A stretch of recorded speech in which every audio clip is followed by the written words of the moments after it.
যে 2026 সালে যে কথাটা শুভেন্দু অধিকারী বলছেন সেইটাই তো ভারতের আইন মেনে 2006-07 সালে বুদ্ধদেব ভট্টাচার্য সরকার করতে গেছিল, তখন সেটাকে আটকে ছিলেন।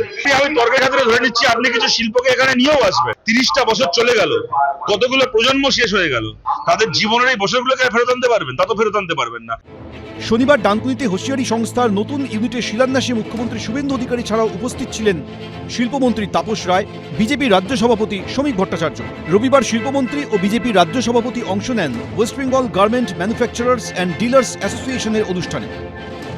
নতুন জমি নীতিও কয়েকদিনের মধ্যে আসছে, নতুন শিল্পনীতিও আসছে। পশ্চিমবঙ্গকে একটা ইনভেস্টমেন্ট ফ্রেন্ডলি স্টেট গড়ে তোলার দায়িত্ব বিজেপির, এবং আমরা সেটা করব। মানুষ অগ্রগতির জন্য, প্রগতির জন্য, ভবিষ্যৎ প্রজন্মের স্বার্থে জমি দিতে প্রস্তুত আছে। অন্যদিকে স্কুল অফ ডে ট্রেডার্সের অনুষ্ঠানে উপস্থিত ছিলেন কেন্দ্রীয় শিক্ষা প্রতিমন্ত্রী সুকান্ত মজুমদার। আমাদের যে প্রিন্সিপালের উপর ভিত্তি করে আমরা শিল্পায়নের দিকে এগোচ্ছি, তা হলো শিল্পের পথে, প্রকৃত ইনভেস্টমেন্টের পথে, যে ইনভেস্টমেন্টে জব ক্রিয়েশন হবে, অর্থাৎ চাকরি তৈরি হবে, সেই সমস্ত রকম বাধাকে দূর করার জন্য যা যা করা দরকার আমাদের সরকার সমস্ত কিছু করবে। আমি শুভেন্দু অধিকারীর বিবৃতি দেখেছি। ওর এখন পর্যন্ত জমি, শিল্প এসব নিয়ে কোনো বাস্তব জ্ঞান নেই। উনি কোনোদিন শিল্পের সঙ্গে যুক্ত ছিলেন না, উনি এমনকি ট্রেড ইউনিয়নের সঙ্গে যুক্ত ছিলেন না। নতুন শিল্পনীতি বিজেপি সরকারকে কতটা সাফল্য এনে দেয় তার উত্তর মিলবে আগামী দিনে। অর্ণব মুখোপাধ্যায়, সত্যজিৎ বৈদ্য, ঐশী মুখোপাধ্যায় রিপোর্ট, এবিপি আনন্দ। যারা এই রাজ্যে বিনিয়োগ করতে চান, জমি নিয়ে কোনো সমস্যা হবে না। জমি কিনে সরকারি শিল্পপতিদের দেবে। বিনিয়োগ টানতে জমি নীতি নিয়ে এভাবে অবস্থান স্পষ্ট করলেন মুখ্যমন্ত্রী শুভেন্দু অধিকারী। একই সঙ্গে জানালেন বদলে দেওয়া হবে ল্যান্ড সিলিং পলিসিও।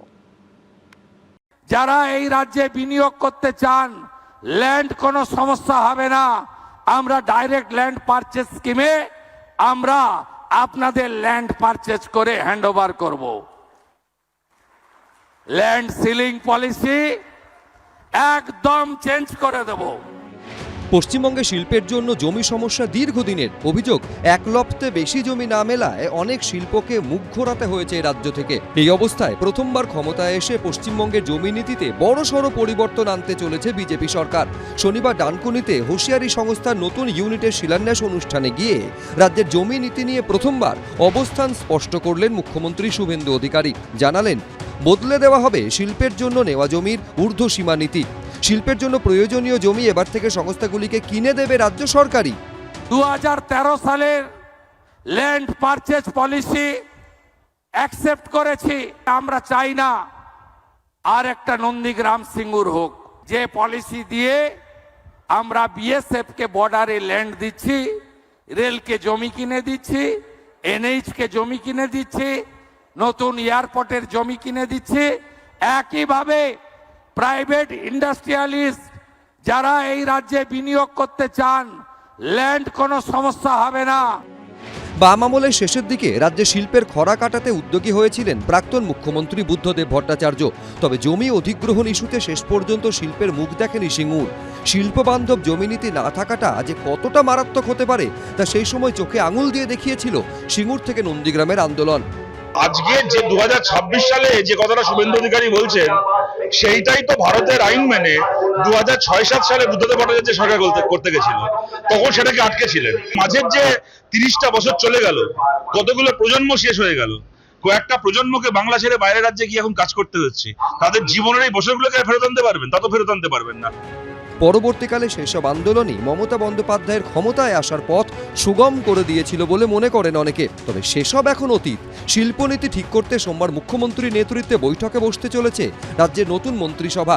তার আগে আগামী দিনে তার সরকারের লক্ষ্য কি হবে তা বুঝিয়ে দিয়েছেন মুখ্যমন্ত্রী। লাস্ট গভর্নমেন্ট তো কিছু দিয়ে যায়নি আমাকে, সেই অর্থে বলতে গেলে আমি স্টার্ট আপ, না ল্যান্ড পলিসি, না ল্যান্ড ব্যাংক, না ইন্ডাস্ট্রিয়াল পলিসি। জমিনীতি ছিল না, জমিনীতি হচ্ছে, ড্রাফট হয়ে গেছে। এবার সমস্ত কতগুলো তো ধাপ আছে, সেই ধাপ পেরোতে হবে, তো তবেই জমিনীতি ঘোষণা করা যায়। এই নিয়ে আবার কটাক্ষের সুর শোনা গেছে বিরোধীদের গলায়। উনি এক এক জায়গায় যাচ্ছেন, রোজ 4-5 জায়গায় মিটিং করছেন। ওর বক্তব্য মিডিয়া আমরা দেখছি, কিন্তু তার বাস্তবতা কি আমার কোনো ধারণা নেই। আমরা ঘোষিত শিল্পনীতি চাই, এবং উনি যা বলছেন সেটা তখন বিচার করা যাবে। পশ্চিমবঙ্গকে এগোনোর জন্য যা যা প্রয়োজন সরকারের করা উচিত বলে আমরা মনে করছি, কিন্তু তৃণমূলের আমলে আমরা দেখতাম কাটমানি। এই সরকারেও আমরা কাকে ভরসা করব? তৃণমূলের লোকজনই বসে আছে। তাই আমরা চাই স্বচ্ছ ইন্ডাস্ট্রিয়াল পলিসি, যেখানে মানুষের ডেভেলপমেন্ট হবে, যুবকরা কর্মসংস্থান পাবে, এটাই দেখতে হবে, এবং র্যাপিড ইন্ডাস্ট্রিয়ালাইজেশন প্রয়োজন। রাজ্যে বিনিয়োগ টানতে যেসব সংস্থা 100 কোটি টাকার বেশি বিনিয়োগ করবে তাদের বিশেষ সুবিধা দেওয়ার কথা ঘোষণা করেছেন শুভেন্দু অধিকারী। 100 কোটি টাকার বেশি যারা ইনভেস্ট করবেন, কোন পঞ্চায়েত, পুরসভা, কর্পোরেশন, জেলা পরিষদ, পঞ্চায়েত সমিতি থেকে পারমিশন নিতে হবে না। যত গন্ডগোল ওইখানে, যত দাদাগিরি ওইখানে, যত হ্যারাসমেন্ট ওইখানে, যারা 100 কোটি টাকার বেশি ইনভেস্ট করবেন তাদের সেন্ট্রালি সিঙ্গেল উইন্ডো সিস্টেমে WBITDC, environment department, land department আপনাদের এনওসি লাইসেন্স দেবে, আপনারা এখানে ইনভেস্ট করুন। আগামী দিনে কি সত্যিই রাজ্যে শিল্পের জোয়ার আসবে? বদলাবে শিল্পোন্নয়নের ছবিটা? অর্ণব মুখোপাধ্যায়, সৌমিত্র রায়, অরিত্রিক ভট্টাচার্য, ABP আনন্দ।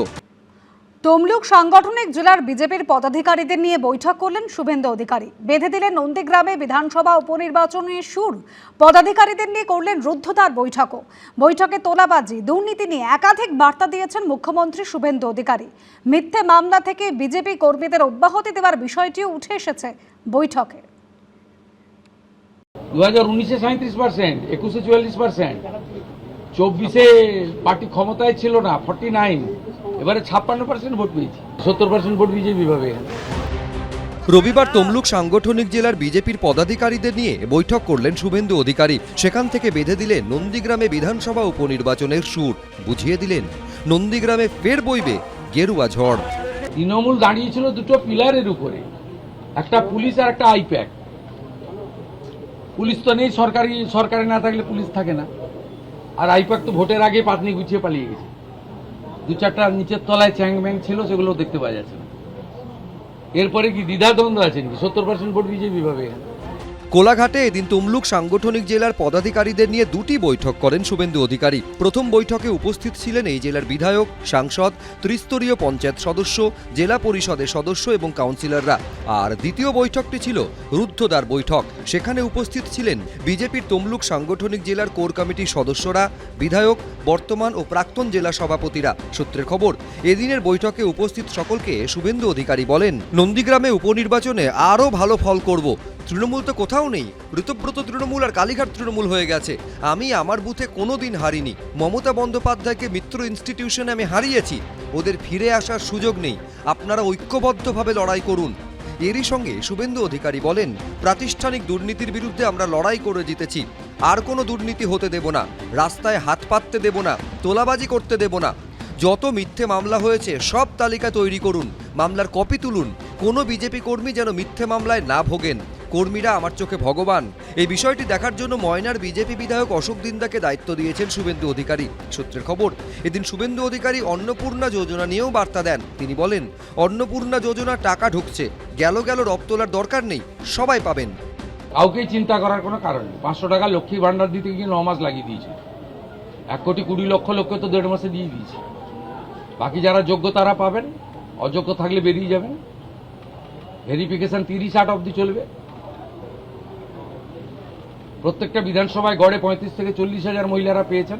বাকি যদি প্রয়োজন হয় আরো 2,000, 5,000, 7,000 প্রকৃত প্রাপক থেকে থাকেন পাবেন। রাজ্যে নতুন সরকারের 100 দিনে আয়ুষ্মান দিবস পালনের ঘোষণাও করেন মুখ্যমন্ত্রী। 16ই আগস্ট সরকারের 100 দিন পূরণ হবে। 16ই আগস্ট ভয়ঙ্কর দিন কলকাতার ক্ষেত্রে। সুরাবর্দির নেতৃত্বে দ্য গ্রেট ক্যালকাটা কিলিং হয়েছিল। আর সেই দিনটা তৃণমূল কংগ্রেস আগের সরকার খেলা হবে দিবস পালন করত। আমাদের সরকার সিদ্ধান্ত নিয়েছে ওই দিন আয়ুষ্মান দিবস হিসেবে পালন করা হবে। দেখুন, উনি আজকে যে বার্তা দিলেন, মানুষের পাশে থাকতে হবে, মানুষের সেবা করতে হবে এবং সেন্ট্রাল গভর্নমেন্টের যে সমস্ত স্কিম আগের সরকার করেনি, আমাদের সরকারকে সেগুলো বাড়ি বাড়ি পৌঁছে দিতে হবে। জল ফ্রি হয়ে যাবে, কারেন্টের বিল ফ্রি হয়ে যাবে, প্রধানমন্ত্রী সূর্য ঘর থেকে আরম্ভ করে জল, এবং আমাদের এই জমির যে অ্যালাউন্স থেকে আরম্ভ করে অন্নপূর্ণা যোজনা থেকে আরম্ভ করে যা যা আছে সব মিলিয়ে প্রতিটা বাড়িতে 10 থেকে 12,000 টাকা প্রতি মাসে ঢুকবে। এদিন কোলাঘাটের বৈঠকে কর্মী সমর্থকদের জন্য ছিল ঝালমুড়ির স্টল। বিটন চক্রবর্তী, এবিপি আনন্দ, পূর্ব মেদিনীপুর। এবিপি আনন্দ, এগিয়ে থাকে, এগিয়ে রাখে।